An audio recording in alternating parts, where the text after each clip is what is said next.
ओम। अधिगमकर्ता के रूप में विकास, growing up as a learner. और हम बात कर रहे हैं यूनिट नंबर 6 की, बुद्धि एवं सृजनात्मकता, इंटेलिजेंस एंड क्रिएटिविटी, और इसके लघु उत्तरीय प्रश्न, अति लघु उत्तरीय प्रश्नों की। तो चलिए शुरुआत करते हैं।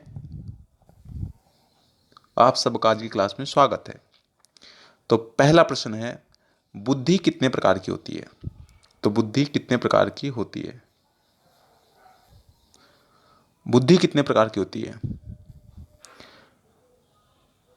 तो मुख्यतः बुद्धि 3 प्रकार की होती है: अमूर्त बुद्धि, मूर्त बुद्धि और सामाजिक बुद्धि।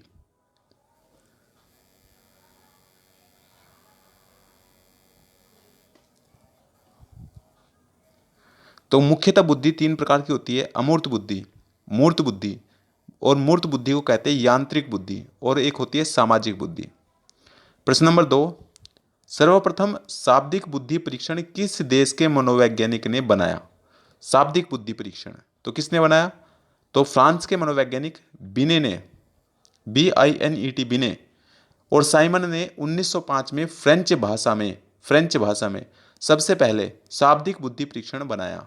यानी कि फ्रांस के मनोवैज्ञानिक बिने और साइमन ने सन 1905 में फ्रेंच भाषा में सबसे पहले शाब्दिक बुद्धि परीक्षण बनाया। प्रश्न नंबर 3, बुद्धि का द्विकारक सिद्धांत किसने दिया? बुद्धि का द्विकारक सिद्धांत किसने दिया? तो बुद्धि का द्विकारक सिद्धांत प्रसिद्ध मनोवैज्ञानिक स्पीयरमैन ने दिया। बुद्धि का द्विकारक सिद्धांत प्रसिद्ध मनोवैज्ञानिक स्पीयरमैन ने दिया। प्रश्न नंबर 4, बुद्धि लब्धि IQ ज्ञात करने का सूत्र क्या है? तो बुद्धि लब्धि यानी कि IQ ज्ञात करने का सूत्र क्या है? तो बुद्धि लब्धि बराबर होता है मानसिक आयु बटे वास्तविक आयु गुना 100। तो बुद्धि लब्धि बराबर होता है मानसिक आयु बटे वास्तविक आयु गुना 100। प्रश्न नंबर 5,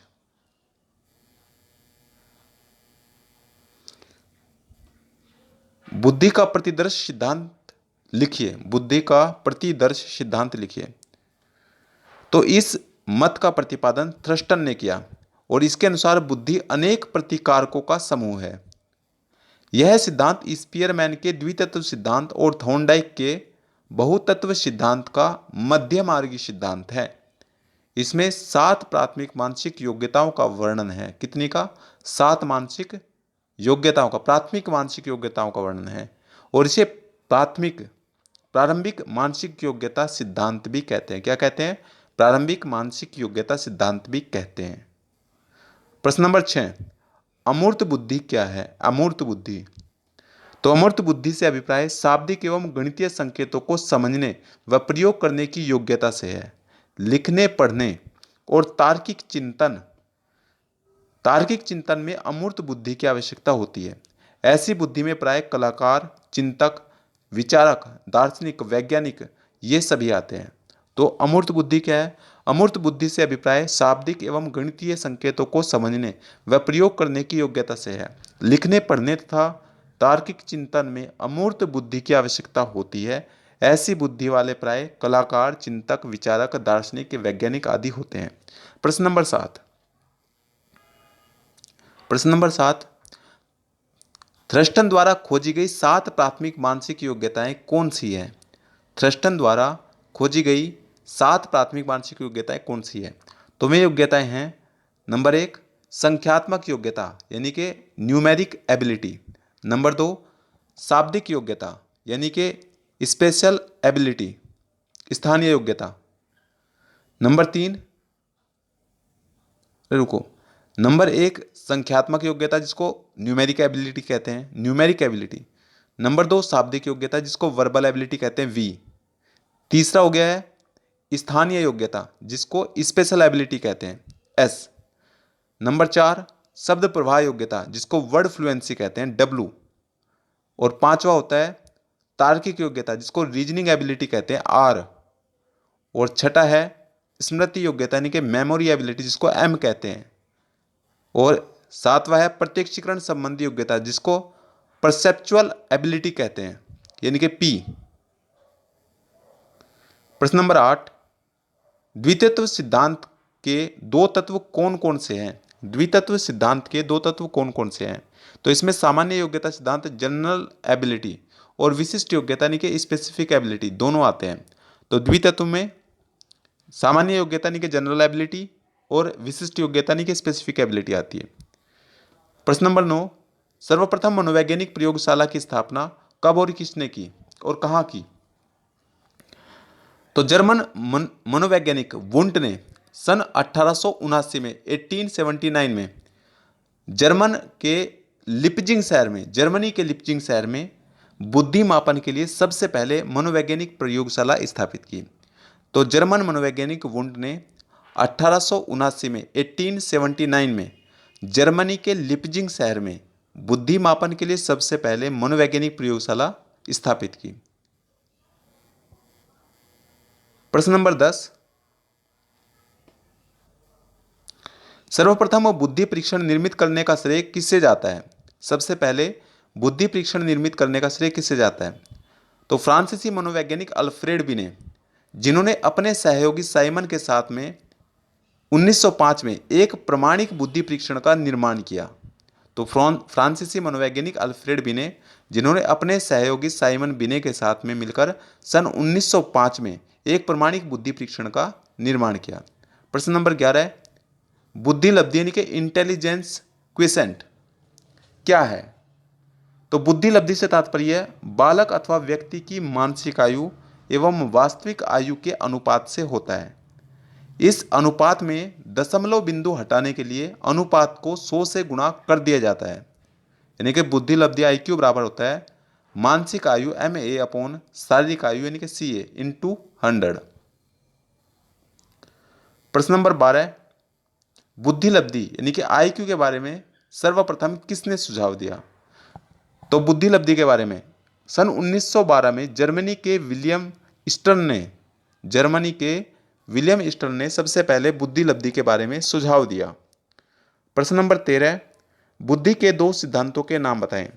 तो बुद्धि के दो सिद्धांत है, एक कारक सिद्धांत जिसको यूनिफैक्टर थ्योरी कहते हैं, दूसरा होता है द्विकारक सिद्धांत जिसको टू फैक्टर थ्योरी कहते हैं। प्रश्न नंबर 14, औसत बालक की बुद्धि लब्धि सीमा लिखिए। तो औसत बालक की बुद्धि लब्धि सीमा 90 से 109 ट्रमन के अनुसार है। 90 से 109 ट्रमन के अनुसार है। प्रश्न नंबर 15, बाकर मेहंदी का संबंध किससे है? तो बाकर मेहंदी का संबंध सृजनात्मक परीक्षण से है। सृजनात्मक परीक्षण से है। प्रश्न नंबर 16, किन्हीं दो व्यक्तिगत शाब्दिक बुद्धि परीक्षणों के नाम लिखो। किन्हीं दो व्यक्तिगत शाब्दिक बुद्धि परीक्षणों के नाम बताओ। तो बिने साइमन परीक्षण और संशोधित बिने साइमन परीक्षण। आपको तो बिने साइमन परीक्षण नाम ध्यान रखना है, बस इसमें संशोधित शब्द जोड़ देना है, तो दोनों हो जाएगा, बिने साइमन परीक्षण और संशोधित बिने साइमन परीक्षण। प्रश्न नंबर 17, एक बच्चे की CA 20 है और MA 18 है, तो IQ क्या होगी? तो IQ equal to MA upon CA into 100। तो ये फॉर्मूला ध्यान रखेंगे, IQ equal to MA upon CA into 100, यानी कि 18 upon 20 into 100 equal to 19 answer आ जाएगा। प्रश्न नंबर 18, मानसिक आयु का प्रत्यय सर्वप्रथम किसने दिया? मानसिक आयु का प्रत्यय सबसे पहले किसने दिया? तो मानसिक आयु का प्रत्यय का प्रतिपादन सबसे पहले बिने के द्वारा किया गया। तो मानसिक आयु के प्रत्यय का प्रतिपादन है, प्रत्यय को बोलते हैं कंसेप्ट। तो मानसिक आयु यानी कि मेंटल एज, तो मानसिक आयु का प्रत्यय यानी कि कंसेप्ट का प्रतिपादन जो है सबसे पहले वो बिने के द्वारा किया गया। प्रश्न नंबर 19,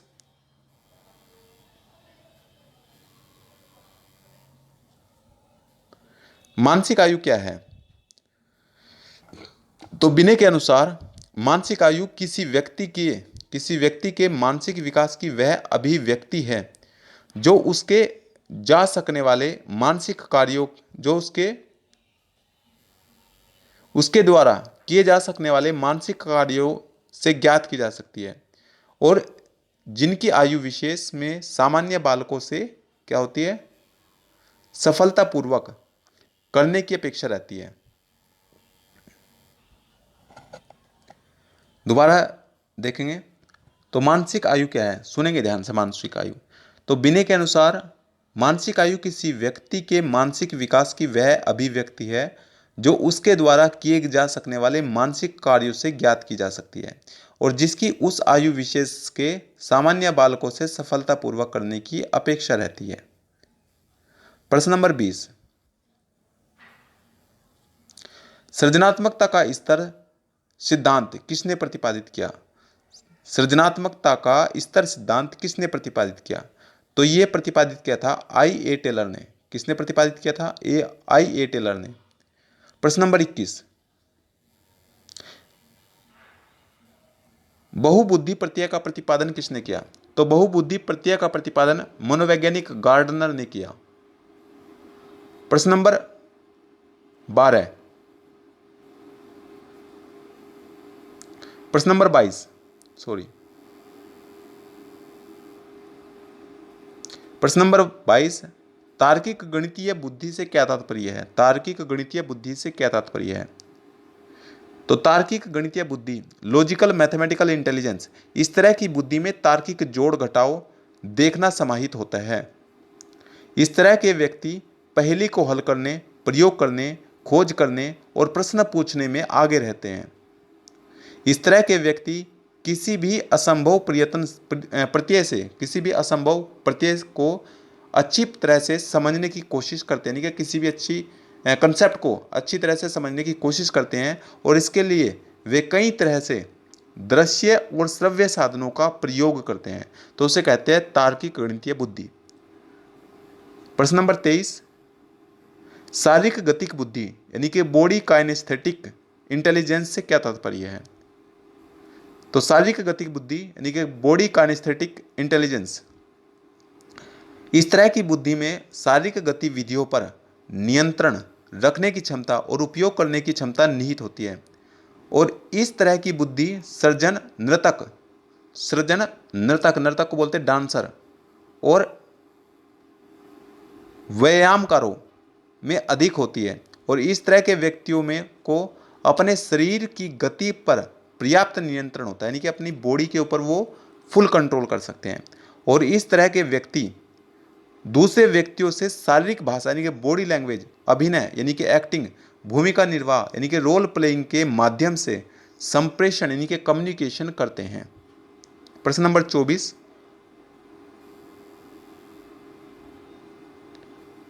व्यक्तिगत आत्मबुद्धि से क्या तात्पर्य है? व्यक्तिगत यानी कि पर्सनल, व्यक्तिगत आत्मबुद्धि से क्या तात्पर्य है? तो व्यक्तिगत आत्मबुद्धि यानी कि पर्सनल सेल्फ इंटेलिजेंस, इस तरह की बुद्धि में अपनी रुचियों, लक्ष्यों, भावों, संवेगों और उनमें विभेद करने की क्षमता शामिल होती है। इस तरह के व्यक्तियों में बुद्धि, प्रेरक, दृढ़ इच्छा शक्ति आदि शक्तियां रहती है। वे अंतर्दर्शन विधि का भी सहारा लेते हैं और इस तरह से व्यक्ति इसके लिए अपने विचारों आदि को लिखने के लिए पुस्तक, डायरी आदि का प्रयोग करते हैं। तो व्यक्तिगत आत्मबुद्धि से क्या तात्पर्य है?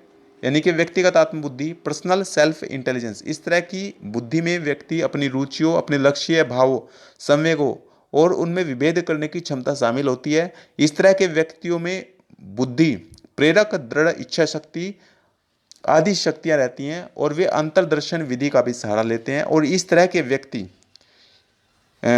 अपने विचारों आदि को लिखने के लिए पुस्तक, डायरी आदि का उपयोग कर लेते हैं। प्रश्न नंबर 25,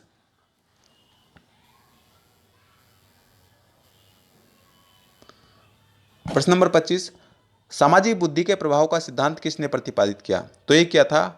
कार्ल अल्ब्रेक ने। तो सामाजिक बुद्धि के प्रभाव को प्रतिपादित किसने किया था? कार्ल अल्ब्रेक ने। प्रश्न नंबर 26, सांवेगिक बुद्धि पद का प्रतिपादन सबसे पहले किसने किया था? तो ये क्या था? सैलोवी एवं मेयर ने। सैलोवी एंड मेयर ने। प्रश्न नंबर 27, सृजनात्मकता के दो परीक्षणों के नाम लिखिए। तो सृजनात्मकता के दो परीक्षण हैं, बाकर मेहंदी का परीक्षण और पासी सृजनात्मक परीक्षण। बाकर मेहंदी का परीक्षण और पासी सृजनात्मक परीक्षण। प्रश्न नंबर 28, किन्हीं दो व्यक्तिगत बुद्धि परीक्षणों के नाम लिखिए। किन्हीं दो व्यक्तिगत बुद्धि परीक्षणों के नाम। नंबर एक, बिने स्टैनफोर्ड परीक्षण और दूसरा वेसलर वैल्यू परीक्षण। बिने स्टैनफोर्ड परीक्षण और वेसलर वैल्यू परीक्षण। अब बात करते हैं बहुविकल्प प्रश्नों की।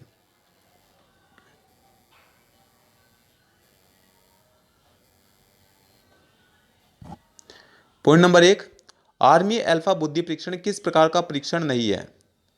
तो आर्मी अल्फा बुद्धि परीक्षण किस प्रकार का परीक्षण नहीं है? क्या शाब्दिक परीक्षण नहीं है, व्यक्तिगत परीक्षण नहीं है, सामूहिक परीक्षण नहीं है, या सेना में चयन के लिए बनाया गया परीक्षण नहीं है? तो इसका आंसर है कि ये व्यक्तिगत परीक्षण नहीं है। कैसा नहीं है? व्यक्तिगत परीक्षण नहीं है।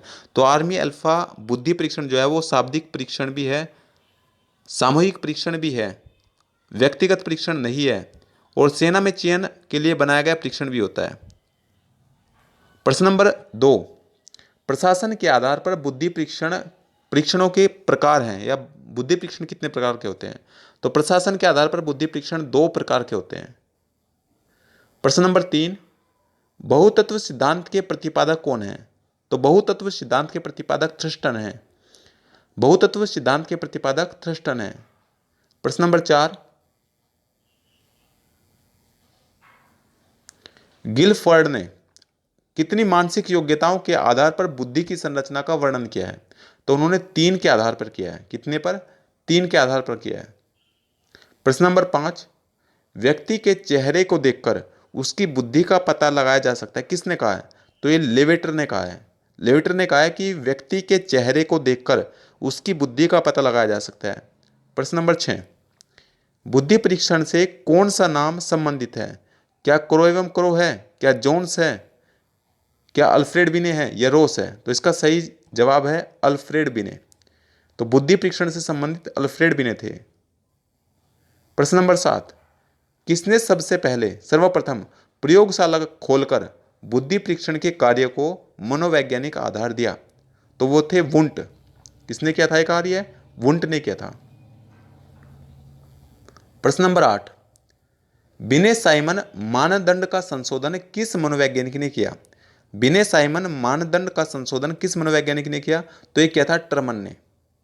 प्रश्न नंबर 9, 70 से 80 तक की बुद्धि लब्धि वाले बालक को टर्मन ने किस नाम से पुकारा? 70 से 80 तक की बुद्धि लब्धि वाले बालक को टर्मन ने किस नाम से पुकारा? तो उन्होंने कहा हीन बुद्धि। प्रश्न नंबर 10, क्रियात्मक परीक्षण उपयोगी है। तो क्रियात्मक परीक्षण किसके लिए उपयोगी है? निरक्षर बालकों के लिए, तो निरक्षरों के लिए भी है, गूंगे बहरों के लिए भी है, बालकों के लिए भी है। इसका मतलब ये सभी के लिए है। तो क्रियात्मक परीक्षण सबके लिए उपयोगी है। प्रश्न नंबर 11, सामूहिक बुद्धि परीक्षण किस देश में सबसे पहले प्रारंभ हुआ? तो सामूहिक बुद्धि परीक्षण सबसे पहले अमेरिका में प्रारंभ हुआ था। तो ध्यान रखेंगे, सामूहिक बुद्धि परीक्षण सबसे पहले अमेरिका में प्रारंभ हुआ था। प्रश्न नंबर 12, वुंट ने प्रयोगात्मक मनोविज्ञान की प्रयोगशाला कब स्थापित की? वुंट ने प्रयोगात्मक मनोविज्ञान की प्रयोगशाला सन 1879 में 1879 में स्थापित की।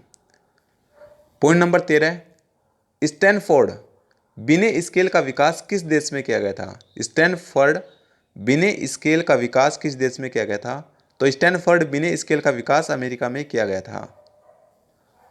अब बात करते हैं रिक्त स्थानों की पूर्ति की।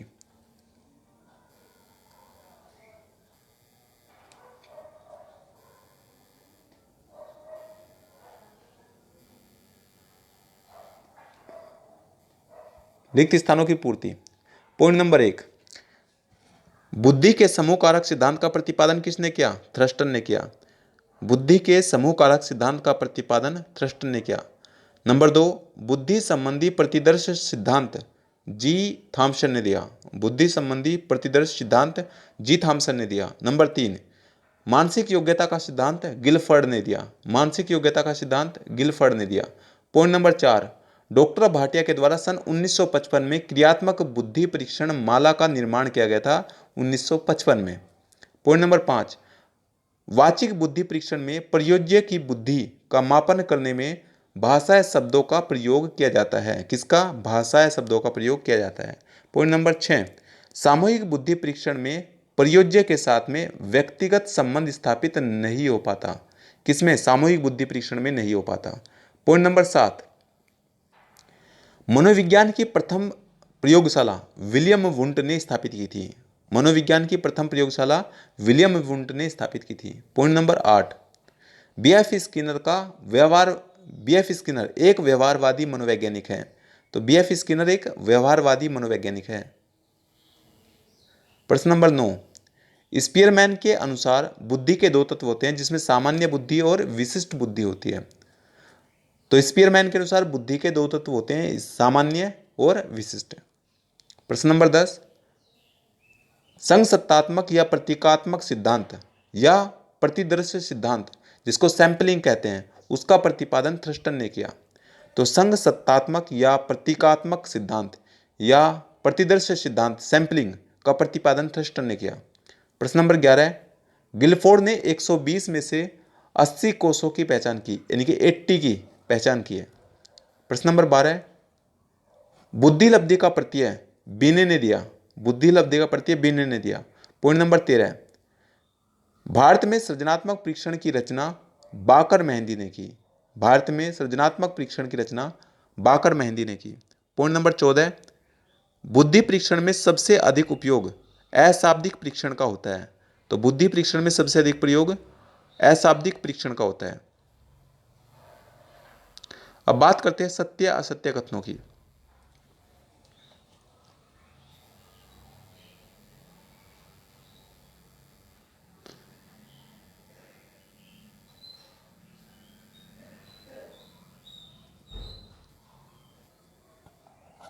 बात करते हैं सत्य असत्य कथनों की। पॉइंट नंबर 1, पॉइंट नंबर 1, बुद्धि के द्विकारक सिद्धांत के प्रतिपादक स्पीयरमैन थे। तो बुद्धि के द्विकारक सिद्धांत के प्रतिपादक स्पीयरमैन थे, बिल्कुल थे।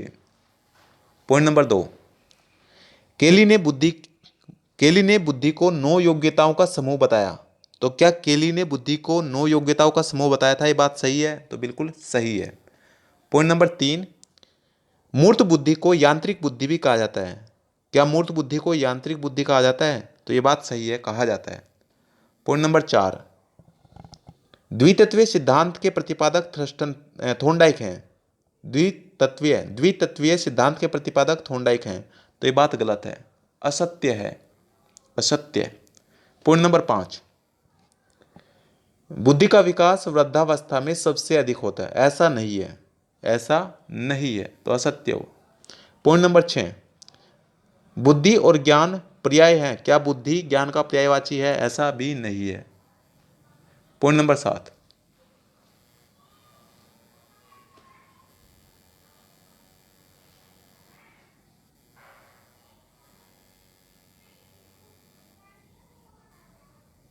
पॉइंट नंबर 7, बुद्धि के विकास पर केवल वंश परंपरा का प्रभाव पड़ता है, वातावरण का प्रभाव नहीं पड़ता। ऐसा नहीं है, दोनों का प्रभाव पड़ता है। तो ये गलत हो गया। पॉइंट नंबर 8, वुड्रो ने कहा है कि बुद्धि ज्ञान का अर्जन करने की क्षमता है। क्या वुड्रो ने कहा है कि बुद्धि ज्ञान का अर्जन करने की क्षमता है? तो बिल्कुल कहा है। पॉइंट नंबर 9, बुद्धि कार्य करने की एक विधि है। क्या बुद्धि कार्य करने की विधि है? बुद्धि कार्य करने की विधि है? तो हाँ है, बुद्धि कार्य करने की विधि है। पॉइंट नंबर 10, स्पीयरमैन ने कहा है कि व्यक्ति की सामान्य योग्यताओं का नाम ही बुद्धि है। क्या बात सही है? बिल्कुल सही है, कहा है। फिर इसमें है कि प्रश्न नंबर 11, बुद्धि का मूर्त स्वरूप यांत्रिक या गत्यात्मक होता है। बुद्धि का मूर्त रूप क्या यांत्रिक और गत्यात्मक होता है? तो बिल्कुल होता है। पॉइंट नंबर 12, सामाजिक बुद्धि में व्यवहार कौशल निहित है। क्या सामाजिक बुद्धि में व्यवहार कौशल निहित है? तो है। पॉइंट नंबर 13, बुद्धि और ज्ञान एक ही होते हैं। क्या बुद्धि और ज्ञान एक ही होते हैं? नहीं, बुद्धि और ज्ञान एक कहाँ होते हैं? ज्ञान होना अलग बात है, बुद्धि होना अलग बात है। पॉइंट नंबर 14, बुद्धि के द्विकारक सिद्धांत के प्रतिपादक थोर्नडाइक थे। तो द्विकारक सिद्धांत के प्रतिपादक थोर्नडाइक नहीं थे, तो ध्यान रखेंगे से, थोर्नडाइक नहीं थे। पॉइंट नंबर 15, पॉइंट नंबर 15, सामान्य बालक की बुद्धि लब्धि 90 व 110 के बीच में होती है। 90 और 110 के बीच में होती है। बुद्धि का द्वितत्व सिद्धांत स्पीयरमैन ने दिया था। बुद्धि का द्वितत्व सिद्धांत स्पीयरमैन ने दिया था। हाँ, स्पीयरमैन ने दिया था। बुद्धि लब्धि वक्र सामान्य प्रायिकता वक्र का अनुमान नहीं करता। जो सामान्य प्रायिकता वक्र होता है, क्या उसका अनुमान नहीं करता? अनुगमन नहीं करता, उसका अनुगमन नहीं करता। बाकर मेहंदी परीक्षण का संबंध सृजनात्मकता एवं बुद्धि से है? नहीं, ऐसा नहीं है, बल्कि परीक्षण का संबंध सृजनात्मकता से होता है। तो ऐसा भी नहीं है, तो यह सत्य हुआ।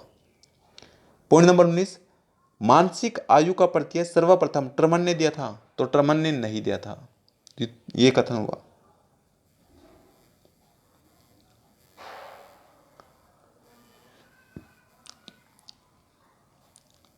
Thanks for watching.